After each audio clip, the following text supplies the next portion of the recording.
Bien, bonjour et bienvenue dans cette vidéo sur la libération émotionnelle en psychothérapie et la recherche de techniques de guérison. Mon nom est Gaëtan Klein, je suis thérapeute spécialisé dans le traitement des traumatismes avec des techniques comme l'EFT ou la thérapie Peak States. Et j'ai voulu filmer cette vidéo parce que ça m'arrive assez souvent de superviser des thérapeutes en EFT notamment. Et très souvent on me pose des questions et aujourd'hui on me pose une question qui m'a assez intéressé, qui est quand on guérit une émotion, quand on apaise une émotion, en tout cas avec l'EFT, et pourquoi est-ce qu'on fait ça dans le cadre d'une thérapie? Quelle est la stratégie? Est-ce que le fait d'apaiser les émotions, c'est ça qui va libérer les choses en termes de toute la problématique? Et les gens avec qui je discutais avaient du mal à comprendre quel était l'intérêt de faire ça par rapport à une stratégie de régler le problème à la source. En se posant la question finalement, est-ce que les traumatismes sont une cause ou une conséquence des troubles qu'on a? Et donc on va voir aujourd'hui comment décortiquer ça. Parce qu'effectivement, c'est une bonne question. Donc avant qu'on rentre dans le sujet, petit rappel, je ne suis pas médecin, je suis thérapeute, je ne suis pas psychologue non plus, donc toutes les informations qui sont présentées dans cette vidéo le sont à but informationnel seulement, et vous êtes responsable de l'utilisation que vous en faites. Ceci étant dit, rentrons dans le vif du sujet et commençons dans le champ de la psychothérapie. Donc très souvent dans les thérapies comme l'EFT, donc EFT qui permet d'apaiser des émotions négatives, ou la thérapie Peak State, ou d'autres formes de thérapie qui sont basées sur les ressentis émotionnels et corporels, on va partir de la problématique et on va trouver toutes les émotions qui sont liées à cette problématique. Par exemple, j'ai eu récemment quelqu'un qui n'arrivait pas à rentrer en contact avec les autres. Son problème, c'est qu'elle était timide et qu'elle avait peur d'aller vers les autres. Et donc, on a décortiqué toutes les émotions qu'elle ressentait dans cette situation particulière. Et il y avait de la peur, bon, ce qui paraît assez logique, peur d'aller vers les autres, peur d'être rejeté. Mais aussi, un peu plus profondément, quand on a creusé, on a trouvé un sentiment de dévalorisation, et aussi la tristesse de ne pas y arriver, et de la solitude. Et donc ça prenait l'aspect de différentes phrases que cette personne ressentait en elle-même. Tout simplement, j'ai peur de prendre la parole, on va me trouver bête, et puis de toute manière, je suis nul, et puis je me sens triste, je n'y arriverai jamais, et puis je suis seul et personne ne m'aide. Donc à chaque émotion correspondait une phrase. Donc on peut se demander qu'est-ce qui est la cause, qu'est-ce qui est la conséquence, et comment appliquer la technique de manière la plus stratégique possible. Et ce qui est assez intéressant, c'est qu'on peut prendre deux approches qui sont complètement différentes pour aider les gens qui sont dans une situation comme celle-ci. Il y a l'approche du coaching où on va partir du principe qu'il faut passer à l'action, il faut développer sa confiance en soi et il faut y aller pour avancer, pour réussir. Donc on se dit, si j'osais aller vers les autres, si je prenais sur moi de le faire quand même, eh bien d'une part je ne serais plus triste parce que j'ai réussi à passer à l'action, et puis en le faisant je prendrais confiance en moi, et donc finalement j'aurais dépassé ma peur. Donc on prend une logique assez inverse où on va d'abord chercher à vivre le résultat, ce qui fait que les émotions sont annulées en quelque sorte, en tout cas elles sont dépassées. Ça c'est l'approche du coaching, on va dire traditionnelle. Maintenant en thérapie on va avoir une approche complètement différente, on va partir des émotions, on va chercher à les apaiser. Donc on part du principe que si j'ai peur, effectivement, cette peur m'empêche de passer à l'action, donc je n'ose pas aller vers les autres. C'est logique. Et donc, puisque je n'y arrive pas, je me dévalorise. Et donc, ensuite encore, je suis triste et seul. Il y a comme une sorte de chaîne de conséquences en termes d'émotions. Donc euh, si on schématise ça, on pourrait dire que finalement dans le coaching, on cherche à changer le comportement pour que les émotions changent. Donc c'est parce que je n'ose pas aller vers les autres que j'ai ces émotions. Ces émotions sont la conséquence en fin de compte du problème. Alors qu'en thérapie, on se dit ah ben non, les émotions sont la cause du problème, pas la conséquence. Et donc si j'ai peur, forcément je n'ose pas aller vers les autres. Si je me sens dans un état de tristesse, de déprime, de dévalorisation, ça ne m'aide pas à passer à l'action. Donc, on voit qu'on peut placer les émotions à la fois comme la cause ou la conséquence de la problématique. Et pourquoi est-ce que ça se passe comme ça et comment est-ce qu'on peut en tirer des conclusions sur comment les choses fonctionnent? En fait, les émotions négatives qu'on peut ressentir comme la peur, la tristesse, etc., je vais les classer dans un terme plus large qui est le terme de traumatisme. Donc, traumatisme, ce n'est pas forcément le plus gros choc émotionnel de votre vie, ça peut être n'importe quel type d'émotion négative. Pour moi, ce terme regroupe toutes les émotions négatives parce que c'est toujours le même fonctionnement. C'est toujours lié à une situation particulière ou une phrase qu'on se dit dans la tête et toujours une sensation physique, une émotion qui est liée à ça. Donc je vais regrouper toutes les émotions sous ce terme-là. Et ce qui se passe, c'est que quand on vit un traumatisme, ça imprime, ça conditionne une émotion et une réponse émotionnelle dans un type de situation. Ce qui fait que lorsque ce même type de situation se représente à l'avenir, c'est à nouveau cette réponse traumatique qui réapparaît. Par exemple, si j'ai vécu un accident de voiture et j'ai vécu un choc en voiture et donc j'ai peur, eh bien, quelques temps après, si je remonte en voiture, la peur va revenir. Pourquoi? Parce qu'elle a été conditionnée, elle a été reliée à la situation d'être en voiture, parce qu'il y a eu un choc.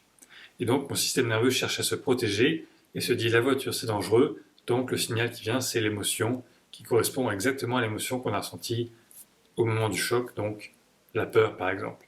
Et donc, on va devoir appliquer différentes techniques pour dépasser cette peur. Donc, il y a la méthode traditionnelle de simplement avoir de la force, de volonté et se dire je vais le faire quand même. Et on le fait quand même, mais bon, on voit bien que ça ne marche pas forcément très bien, n'est-ce pas?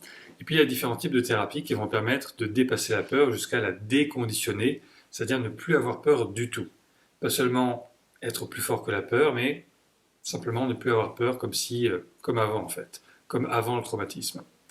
Donc quand on vit un traumatisme, ça influe sur notre comportement et en conséquence de ça, ça renourrit le traumatisme à chaque fois qu'il y a une situation et c'est un cycle comme ça vicieux qui se perpétue à chaque fois qu'on vit une situation qui nous rappelle le premier traumatisme. Donc puisqu'on est dans un cycle, c'est un peu difficile de sentir quelle est la cause et la conséquence, n'est-ce pas?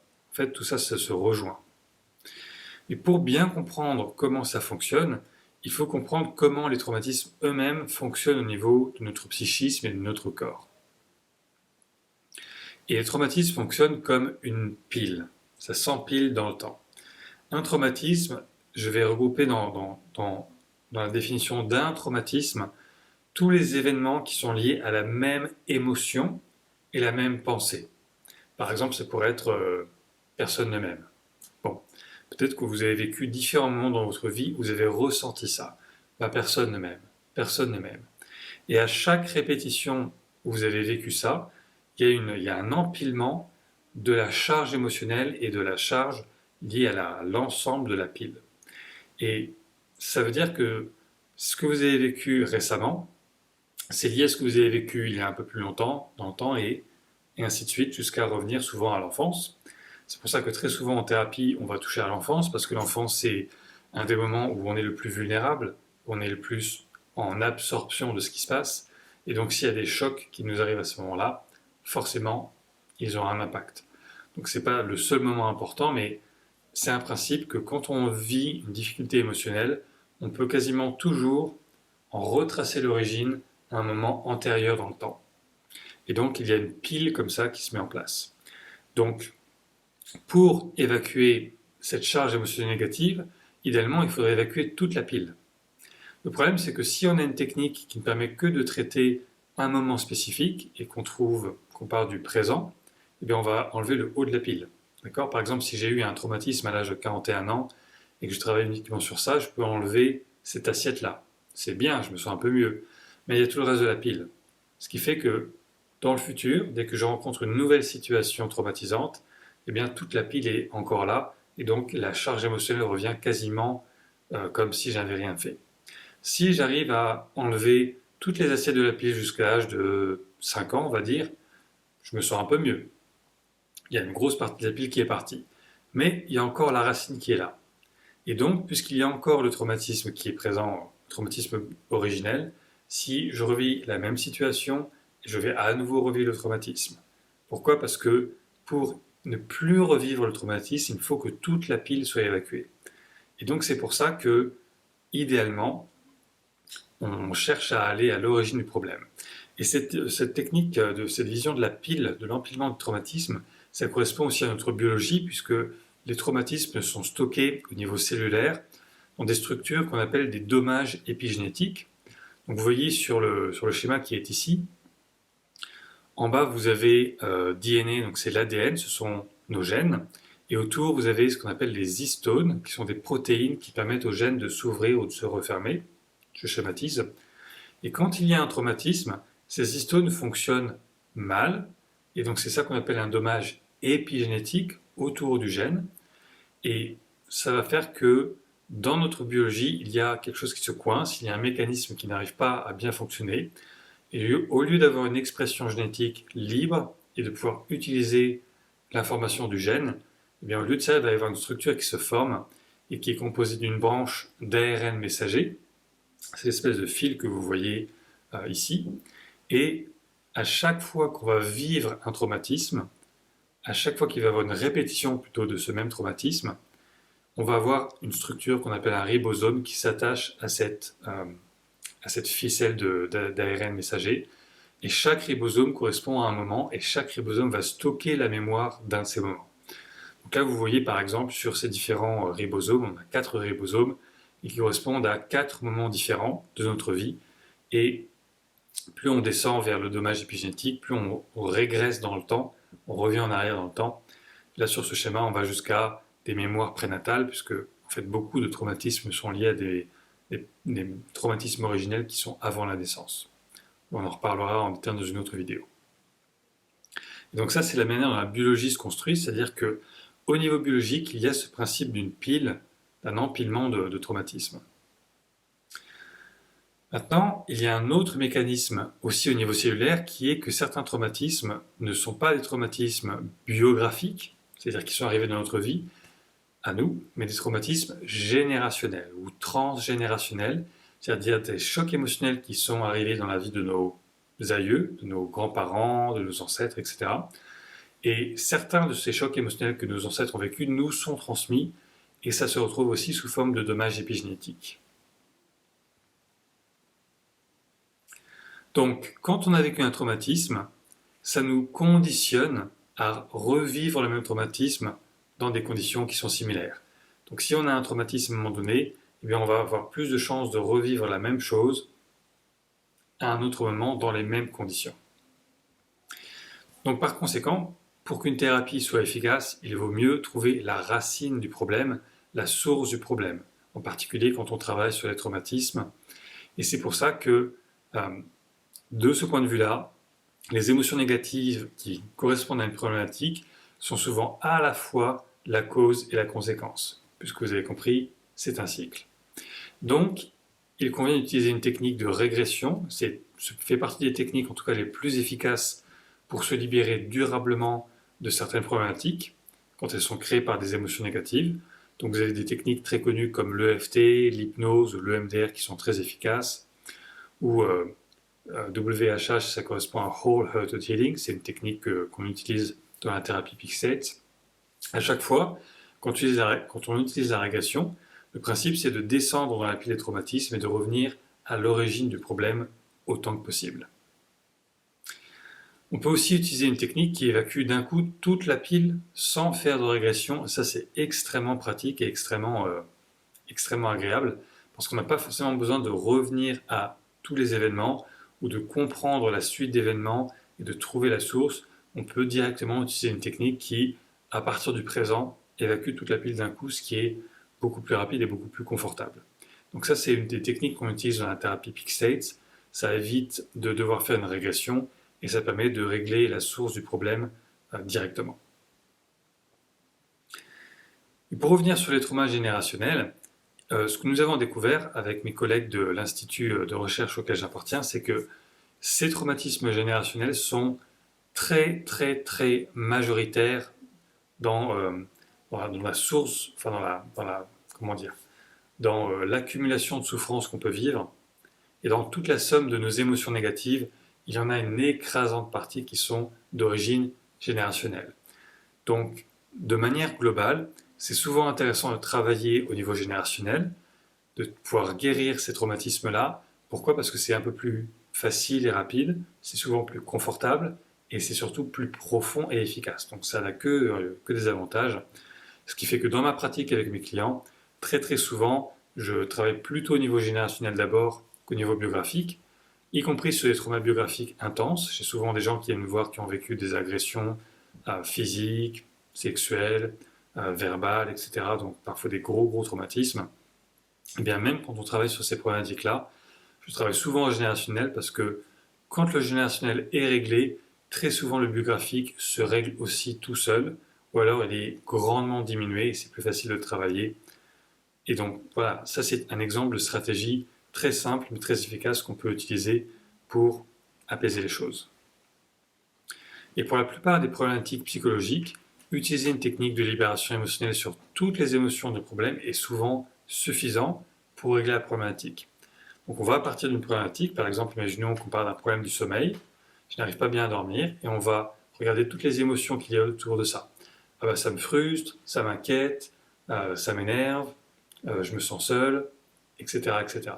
Et on va travailler toutes ces émotions, on va les apaiser toutes les unes après les autres, et donc si dans le cadre de ma problématique de trouble du sommeil, je n'ai plus peur, je ne me sens plus frustré ou agacé, ça ne me déprime plus, je ne me sens plus seul, eh bien on sent plus de potentiel, plus de pouvoir.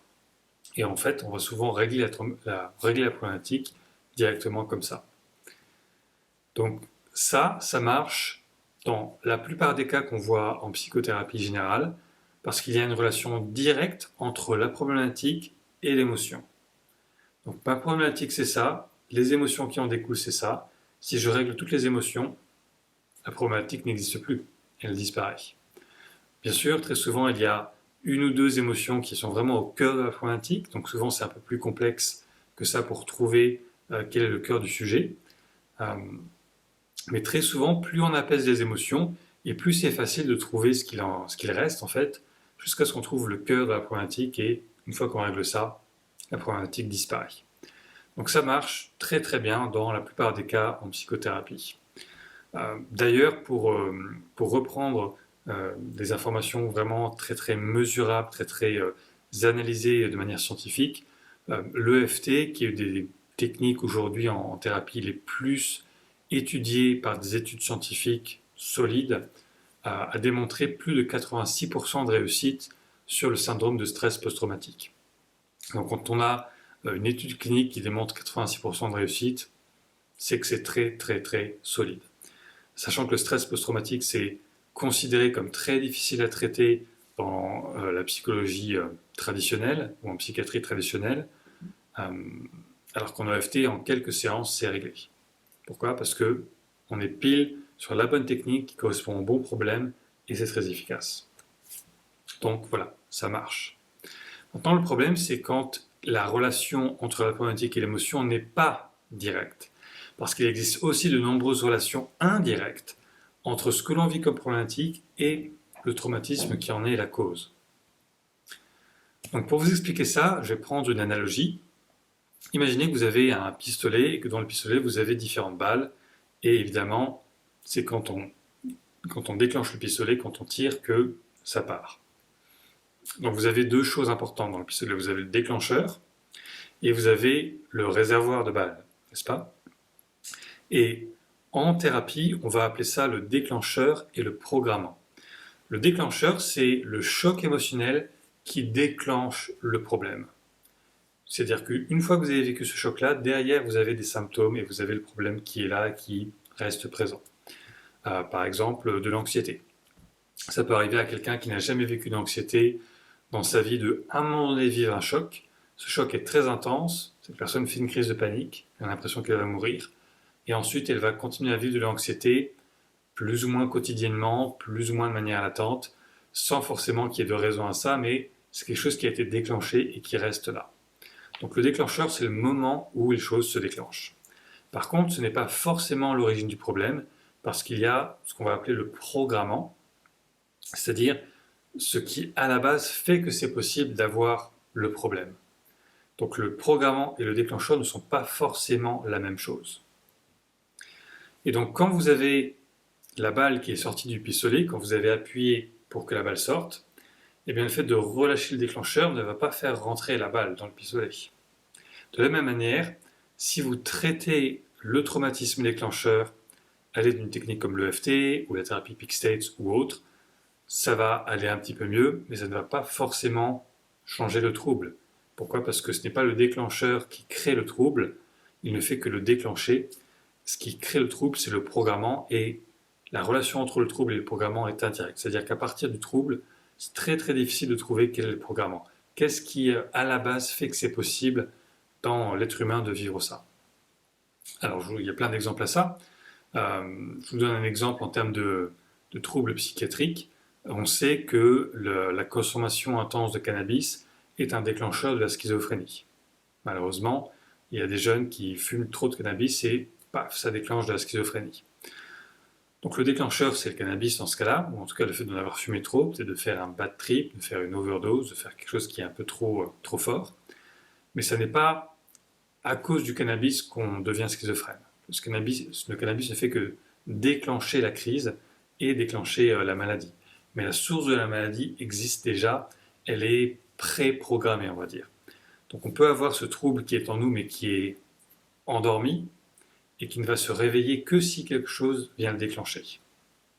Donc c'est ça la différence entre le programmant et le déclencheur.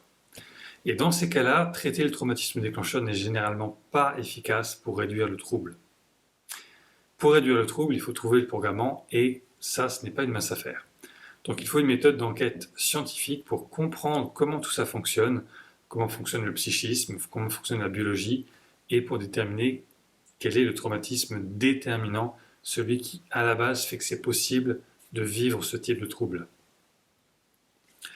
Et très souvent, la psychologie est insuffisante. Qu'est-ce que je veux dire par là? C'est que si on réfléchit autour du trouble, on peut trouver des émotions qui sont la conséquence du trouble, mais est-ce qu'on va trouver l'émotion qui est la cause du trouble? Eh bien, très souvent, non. On va avoir du mal à comprendre et on va se dire, ce trouble me fait sentir telle émotion, ou telle émotion, ou telle émotion, et en travaillant dessus, ça ne change pas le trouble, on continue à en souffrir. Et donc, c'est parce que c'est très difficile de trouver quelle est la relation entre ce que l'on vit et l'origine du problème. Donc, nous, dans notre institut de recherche qui s'appelle The Institute for the Study of Peak States, en anglais, nous menons des recherches sur... Nous avons un modèle en fait explicatif qui permet de mener des recherches sur ça et d'essayer de comprendre comment ça fonctionne.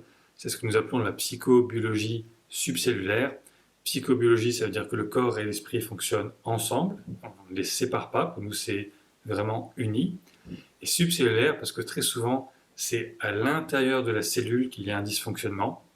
Et ce dysfonctionnement entraîne, par effet de cascade ou par avalanche en quelque sorte, des problèmes dans le reste de notre être. On part du principe que si notre cellule ne fonctionne pas bien, le reste de notre corps ne peut pas bien fonctionner. Donc on analyse le développement de la cellule, comment est-ce que notre corps, notre psychisme se construisent dans le développement cellulaire, et c'est ce modèle-là qu'on utilise pour faire nos recherches. Donc je vous donne un autre exemple pour illustrer encore tout ça, le syndrome de fatigue chronique. Pourquoi? Parce que j'ai souvent des gens qui me posent la question. Et il est courant que ce syndrome se déclenche après une crise de panique. Alors ce n'est pas toujours le cas, c'est juste empiriquement, je vois ça assez souvent. Il y a très souvent un moment où on a vécu une crise d'angoisse, une crise de panique, et ensuite on a eu de la fatigue chronique.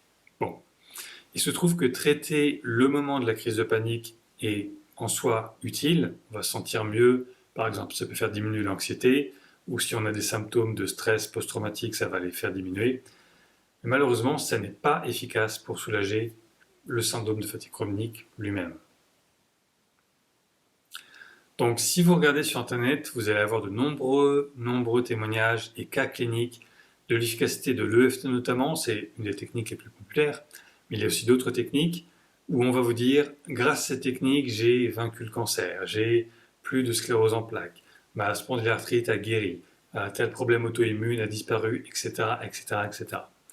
Et c'est sûr que ces techniques-là sont d'une très grande aide et que certainement elles ont un effet à la fois psychique et biologique, puisqu'elles agissent sur l'épigénétique.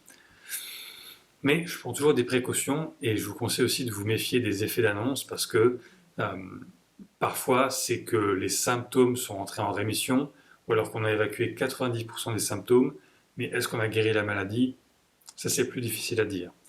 Donc c'est toujours utile de guérir les traumatismes et d'appliquer les techniques, mais attention à ne pas confondre les choses et à ne pas penser que on va guérir magiquement en traitant nos émotions. C'est souvent plus compliqué que ça.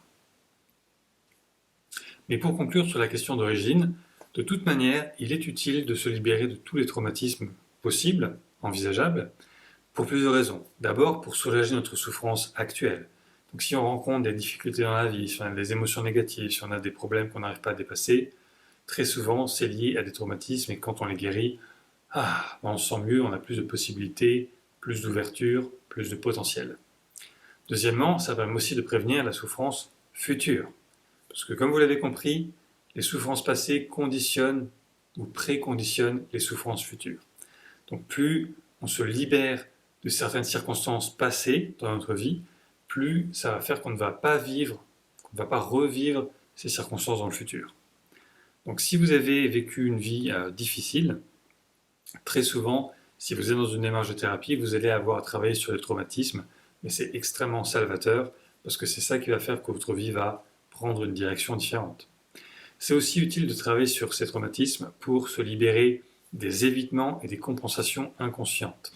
Ce que je veux dire par là, c'est qu'une grande partie de nos traumatismes sont inconscients, ils sont refoulés, ils ne sont pas dans notre conscience et notre présence, dans notre attention consciente. Et donc, on n'a pas l'impression qu'ils aient un impact sur nous, mais ils vont déterminer comment on fonctionne quand même et quelles sont les choses qu'on évite ou les choses pour lesquelles on compense. Par exemple, si on a des peurs, eh bien ces peurs vont nous empêcher de sortir de notre zone de confort, par exemple. Donc on se crée une zone de confort et on se dit, c'est ça ma zone de confort, c'est là-dedans que je suis bien. On s'y habitue et on finit peut-être parfois par ne pas la remettre en question et se dire, c'est comme ça, c'est ma personnalité, c'est ma vie et c'est normal, puisque j'ai toujours vécu ça. Alors qu'on peut vraiment se libérer de ce genre de choses. Et enfin, c'est utile pour ne pas transmettre la même chose à nos enfants.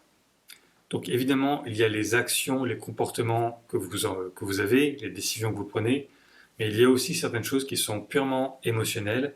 Et si vous avez certaines souffrances en vous, il est possible, à peu près une chance sur deux, que vos enfants vont aussi avoir ces souffrances-là. Bien sûr, ils en feront quelque chose de différent.